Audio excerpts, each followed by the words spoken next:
মঙ্গলবার দশম বর্ষ Nabadwip municipal soccer cup football প্রতিযোগিতা শুরু হলো। এদিন নবদ্বীপ বিবেকানন্দ স্টেডিয়ামে নৈশালকে রং বেরঙের আলো ও আতশবাজির রোশনায়ের মধ্য দিয়ে ফুটবল কিক করে উদ্বোধন করেন নবদ্বীপ পুরসভার চেয়ারম্যান বিমান কৃষ্ণ সাহা। এদিনে এই অনুষ্ঠানে উপস্থিত ছিলেন বিধায়ক নন্দ সাহা, সদর মহকুমার শাসক সারদতী চৌধুরী সহ একাধিক ব্যক্তিবর্গ। এদিন খেলা শুরুর আগে বিবেকানন্দের প্রতিকৃতিতে মালা দিয়ে শ্রদ্ধা জানানো হয়।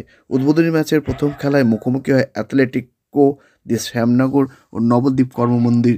উদ্বোধনী ম্যাচে অ্যাথলেটিকো শ্যামনগরকে 2-0 গোলে হারিয়ে জয়ী হয় নবদ্বীপ কর্মমন্দির।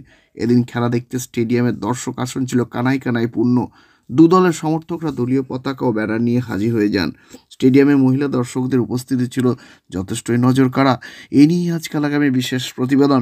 নবদ্বীপের নৈশালকে রং বেরঙে আলো রোশনায়ের মধ্যে শুরু দশম বর্ষ মিউনিসিপাল সকার কাপ ফুটবল প্রতিযোগিতা।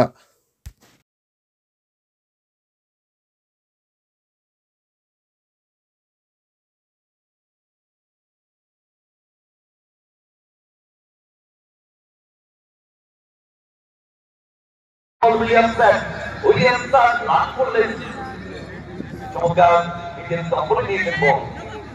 Williamson danger footballer, good ball, রংজয় বলটা আপনি কিন্তু রাখতে পারলেন না, ভালো বলটা রেখেছিলেন উইলিয়ামসন। দেখুন কতটা আপসাইড থেকে উইলিয়ামসন।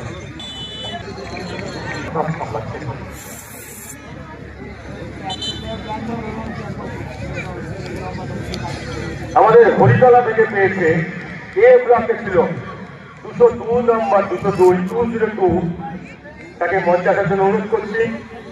তার হাতে Rangamati restaurant.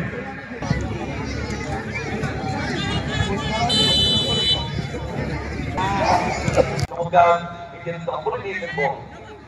Williamson danger footballer, good ball, Williamson run করলেন, চমৎকার